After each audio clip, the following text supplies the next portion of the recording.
KP ari tekkinde posuji mon onon yidbe moftude e hutrade kopreji mon cadele mon ngasi halabi cerra ya Play Store wala Google Play mbada télécharger KP keba application ma posma tekka kopreje pofta KP ngande ko kanyum buri webde do e nder leydi Sénégal to banginel dugol kalis hay mbudo ay yobata tirade kalis hay mbudo ay yobata mbele KP ko don haadi mbien ala so tawi ko automa jogida a ari e station ngaji EDK a sodi gasoil do ponoda yobde ujunere kala ko temedde jeenay mbudu jobata walla nadda koy boutikaji amen low press kala ko codda jobirda KP ene jogi ko ustantuma to bangi nganyari posma walla ko jolof chicken codda fof ina jogi ko ina ustonoma KP ina tawe e nder réseau ji mum din station ngaji EDK gonde nder jokli Sénégal kala e kubal wat télécharger KP njeya horema njeya jawdima mbemna ngurdamma.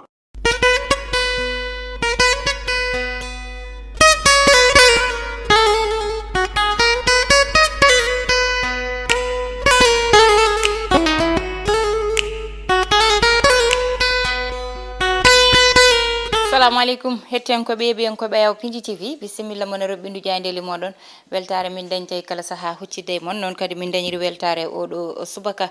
alhamisa hande ko widon yo Allah wadanel jam goto fo salminama inde ko non manama jettode seren be min dittake lal gotol calminama njura berta juude nyaga do aw yupo Sénégal aduno fof brosa hallude en tiagal jam du moy nder leydi meden Sénégal aduno fof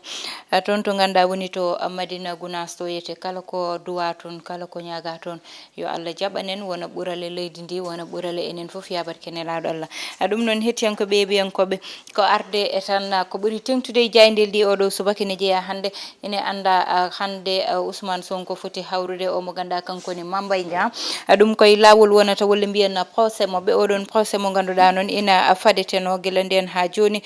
ko hande tigi wonata hewbe non ne gonde kulol mayn gar hen goddum ko ganda odo saha nani darti woni tanete Ali Sitoé Diatta woni yete bato jahowo hakkunde Dakar e Ziguinchor dum non ma wontu cadele e bebe ganduda ko kambe ngoni yahobe to bange hakkunde Dakar e do ganda kanyum woni Ziguinchor ha joni tan hanke manifestation ji kewdi dañi nder leydi ndi sabi dum tan ko woni hende manifestation di ganda be kokkaka yete ko ganda kanyum woni no be mbadiri dum hettiyanko be bien ko be joni won sallahu lamdo jabi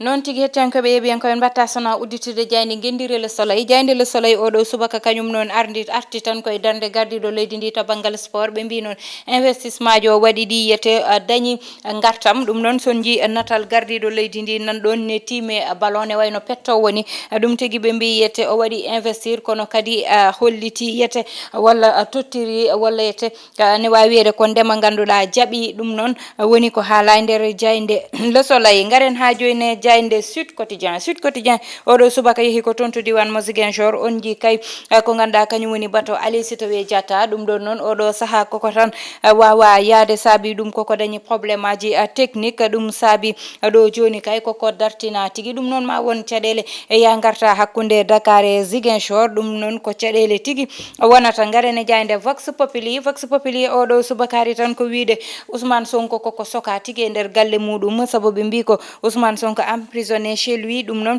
hanki o wiya ko yaltata kono besngu makko yaltata e nder galle makko be mbi abinjona rewbe wonbe ton be kambe non be mbadi ko be boori ko habe laabi ngam wadde manifester e taliji di be ngarti kay journaliste ji ganda gaddanama cadele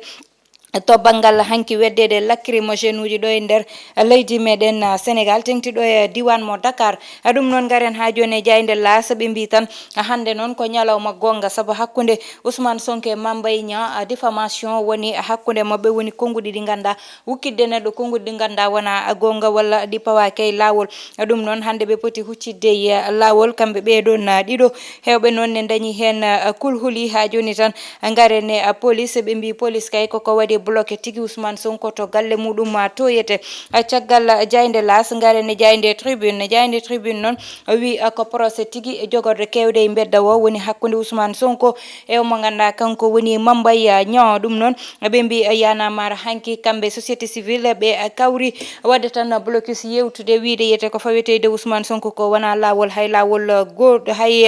wana lawol dum don non ha joni e garene jayde wonde woni jayde direct news wi non ko plan mo Ousmane Sonko kay do joni koko bonna walla mbiyen koko boni sabu ko yilotono ko woni yete dillindir leydi ndi ha tan wasa yaade to ganda kañum woni e procès makko oɗon ɗum ɗon noon ɓe mbi tan ko o hokkaka ɗum sabu hanko waɗama bloqué to galle makko ko heewi ko ganda ete fawama e dow makko ha yete ɗiɗo plan ji wasa yaade sabu noon ko noddunoɗo sukaɓeɓe gam jalta e bedda o garene jayde besbi le jour wi tan ko Dakar koko udda tigui sabu manifestation ji baɗi ni so dañi Dakar uddat ɓe mbi Sacré Cœur walla mbiyen tan cité Keur Gorgui kañum noon ko Boum-Cœur waɗa ɗo ganduɗa hay goto natta hay goto yaltata ɓe mbi Pastef kay oɗo saaha nani e yeeɗi wonɓe walla dilloɓe Pastef ɓe wonɓe oɗon landa mi jidde yaade galle Ousmane Sonko kono ko ɓe haɗaɓe ɗum ɓe mbi Guy Marius Sagna kañum ko gañaɗo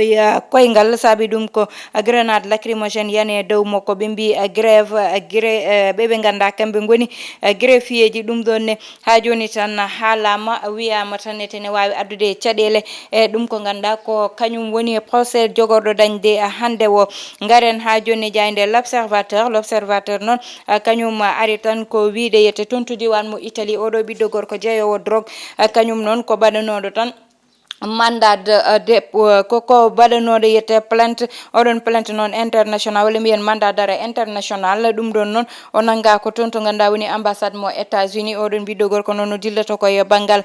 drogue e ko way noon ko M Silla ɓe mbaɗi o fawama jungo noon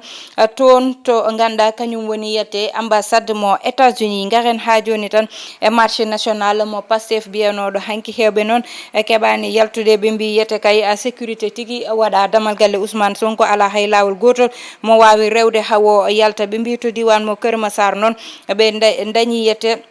walla mbiyen agresseur uji koko natte gueɗe ɗe ha natte gueɗe liggeyaji janane ko way noon addi hen caɗele ɓe mbi Mame Mbaye Niang Ousmane Sonko hande tigui jogori labtude garene jayde Les Échos ɓe mbi Sitor Ndour suuti konngudi muɗum kañum noon wi ko complot tigui waɗa e hakkude makko e ko kewno ko mana to cukalel ganda o yaninoye dow muɗum ha saabi o fawa jungo o wi ko way noon noon ko complot kanko noon e dow avocat ji makko yane mumen o yane kadi e woɗɓe garene ha joni Ousmane Sonko ɓe mbi yete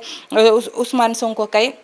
nana a ƴeewa no watta yete ha suura hoore muɗum to banggal avocat ji e ko way noon kono noon juge o kañum yirani ɗonete garene jayde libération ari tan ko wiide yette Ousmane Sonko kay ko e nder galle muɗum wiya tigui yaltata caggal ɗum ɓe gaare Seydou Ba mo ganduɗa yette kay ko neɗɗo walla mbiyen ko neɗɗo mo ganduɗa ine fawano jungo kanko Seydou Ba noon ko kopareje ganduɗa yette o addini walla o ƴetti ɗum koni kopareje o jeeya tan gueɗe goɗɗe e Kopor Express ɗum noon woni tan yette kanko Seydou Ba ko nanganoɗo noon kono ɗo joni ɓe mbi yette ko juge o koko waɗimo kadi mandat de dépôt saabi ɗum noon ko fraude fiscale e kopareje ganduɗa o ƴetti ɗum blanchiment d'argent ƴettude halis mo laaɓani wiide ne laɓɓina ɗum ɗo fof noon no fawra juuɗe oɗo ɓiɗɗo gorko garene jande stade coftal ɓalli kañum noon championnat d'Afrique ari wiide yetta kay kamɓe sukaɓe U20 ɓe kay ɗo joni ko sukaɓe dariɓe kono woɗɓe ɓe ganda ko dariɓe ha ƴewtinda woni yette Koulibaly Sabali Boulaye Dia omo ganda woni Elimane e Habib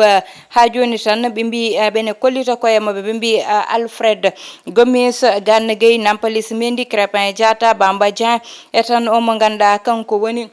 Idrissa Gana Gueye ɗo joni noon kamɓe na aɓene kollita koye mabɓe no fewi ɗum woni jayde stade jayde tan suñu lambe kañum uddata damale oɗo subaka ɓe mbi kawo ne wawi dañde hakkude Thierno Dieng e omo ganda kanko woni Thiatou Yoff e tan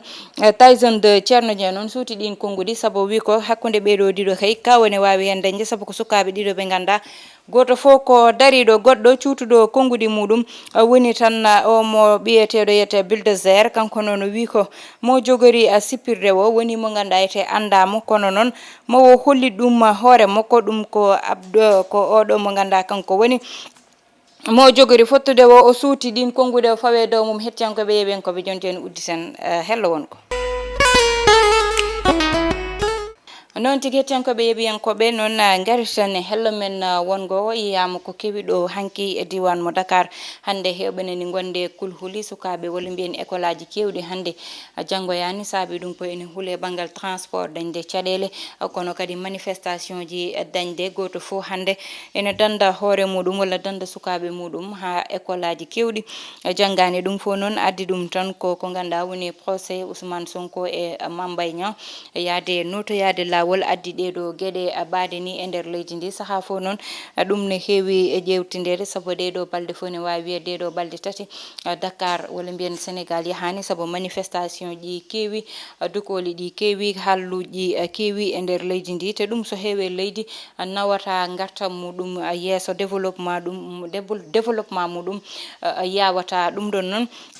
hande so ƴewtindama kulhuli ɗi hewde yiyama hanki ko kewi ko kanko Ousmane Sonko o nanga koye nder galle makko o wiya o yaltata o yiɗi nawde ɓi ko école wiyama ɗum ɗon wawa wonde baɗono Guy Marius Sagna dañi hen gagnandeli e koyngal e journaliste mo ganduɗa kanko no wedda koye lacrymogène ko gorko o ko debbo dañi caɗele ko ɓuuri hen noon wondi haala woni yiyete gardiɗo leydi ndi ko tan mo ganduɗa neɗɗo mo ganduɗa wonɗo fawno journaliste hanke ko neɗɗo mo ganduɗa wonɗo yiranno hitere journaliste saabu minen ɓe min jeeyama ɓe ganduɗa ete mbaɗimo couvrir en 2012 yaadude e makko partout e nder Sénégal e campagne mo ganduɗa woni 2011 faade nde o ƴetti leydi ndi hitande 2011 2012 ɗum ɗon noon woni ko ganduɗa min jiino darde makko nde o dañonno journaliste uji yurmede hitere yurmede o ƴewanno journaliste uji ɗiɗon saabu min jeeyademi hen tagui hande mbawmi darade mbeɗe haala ko way noon ƴewama manifestation ji kewɗi ina dañanno e hitande 2011 kono noon minen waɗannoɓe ɗum couvrir ɓe saaha foof min keɗanno koye sara sandarma ɓe kamɓe mbaɗanno min défendre e oɗon saaha hande noon so yiyama so yeehi ha so journaliste darima hande ina wedde lacrymogène so journaliste darima hande ina nangue ina soke so journaliste darima ne waɗa ligguey muɗum téléphone muɗum walla caméra muɗum hefte hande wiyete ko yoɓe ƴewto darde mabɓe e ngal ɗon banggal saabu noon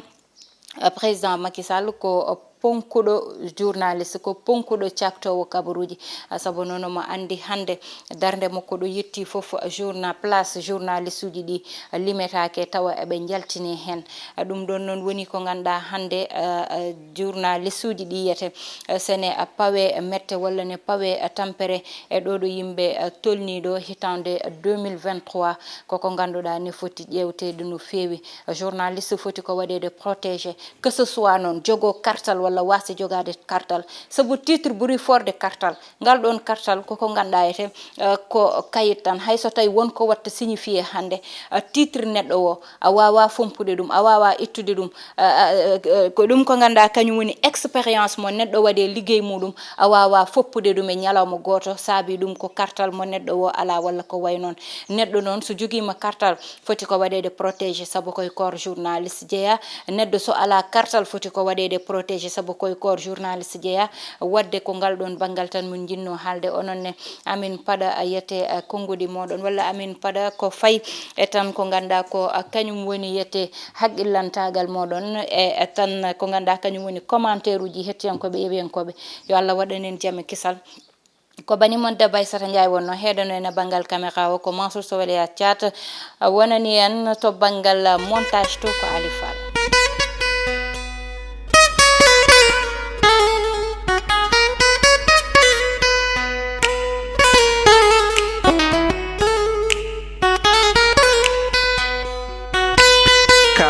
ari tekkinde posuji mon onon yidɓe moftude e hutorade kopreji mon caɗele mon gasi ha laaɓi ceerra ya Play Store walla Google Play mbaɗa téléchargé KP keɓa application ma posma tekka kopreje pofta KP gande ko kañum ɓuuri webde ɗo e nder leydi Sénégal to banggue neldugol kalis hay mbuɗo a yoɓata tirade kalis hay mbuɗo a yoɓata beele KP ko ɗon haadi mbiyen ala so tawi ko auto ma joguiɗa a ari e station ngaji EDK a soodi gasoil ɗo ponnoɗa yobde ujunere cede kala ko temedde jeenayi mbuɗu joɓata walla naɗɗa koye butikaji amen low press kala ko coɗɗa joɓirɗa kape ene jogui ko ustantoma to banggue gagnari posma walla ko jolof chicken coɗɗa foof ina jogui ko ina ustonoma kape ina tawe e nder réseau ji mum ɗin station ngaji EDK gonɗi e nder jokli sénégal kala e kuɓal wat téléchargé kape jeeya hoorema jeeya jawdi ma mbemna gurdam ma